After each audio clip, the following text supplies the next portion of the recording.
അവസാനിക്കുന്ന ഈ ദിവസം, ക്രിസ്തുരാജൻ്റെ തിരുനാൾ ആഘോഷിക്കുന്ന ഈ ദിവസം എല്ലാവരെയും പ്രത്യേകമായിട്ട് സ്വാഗതം ചെയ്യുകയാണ്. ഇന്നത്തെ ഇപ്പോൾ ആരംഭിക്കുന്ന ടോക്ക് 9:40 വരെയുള്ളൂ. ടോക്കിൻ്റെ സമയത്തും വിശുദ്ധ കുർബാനയുടെ സമയത്തും ചാപ്പലിൽ കുമ്പസാരിക്കുവാനായിട്ടുള്ള സൗകര്യം ഉണ്ടായിരിക്കുന്നതാണ്. 9:45 ദേവാലയത്തിലുള്ള എല്ലാവരും ദേവാലയത്തിന് പുറത്തേക്ക് ഇറങ്ങി നമ്മുടെ പള്ളിയുടെ മുൻവശത്ത് ആനവാതിലിൻ്റെ മുമ്പിലായിട്ട് നിന്നുകൊണ്ട് പരിശുദ്ധ ആത്മാവിൻ്റെ ഗാനം ആലപിച്ച്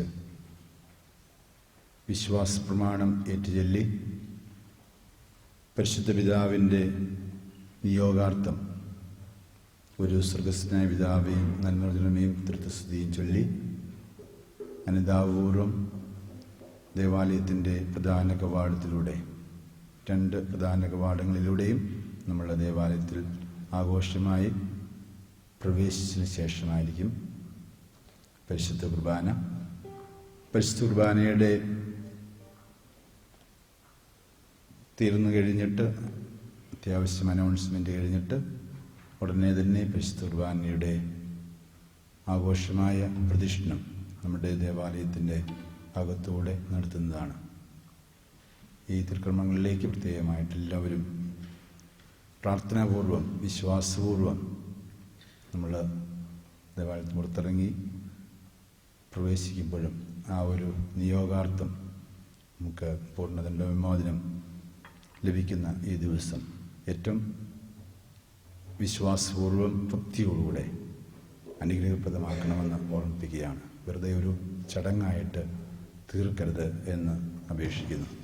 അതുകൊണ്ട് നമ്മുടെ ജീവിതത്തിൻ്റെ ഏറ്റവും അനുഗ്രഹം ചൊരിയുന്ന ദൈവത്തിൻ്റെ കാരുണ്യം ഏറ്റവും കൂടുതൽ അനുഭവിക്കാൻ പറ്റുന്ന ദിവസമാണിന്ന്. അത് നന്നായിട്ട് വിനിയോഗിക്കുവാനായിട്ട് എല്ലാവരെയും ഞാൻ ക്ഷണിക്കുകയാണ്. വെള്ളിയാഴ്ച മുതൽ നമുക്ക് വചനം പങ്കുവെച്ച് തന്നുകൊണ്ടിരിക്കുന്നത്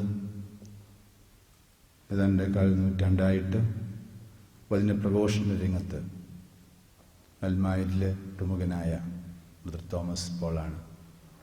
ഏറെ സന്തോഷമുണ്ട് ഈ ദിവസങ്ങളിൽ വചനം പ്രഘോഷണം ചെയ്യുവാനായിട്ട് നമ്മുടെ ക്ഷണമനുസരിച്ച് ഇവിടെ എത്തുകയും നമുക്ക് വേണ്ടി വചനം പങ്കുവയ്ക്കുകയും ചെയ്യുന്നത്.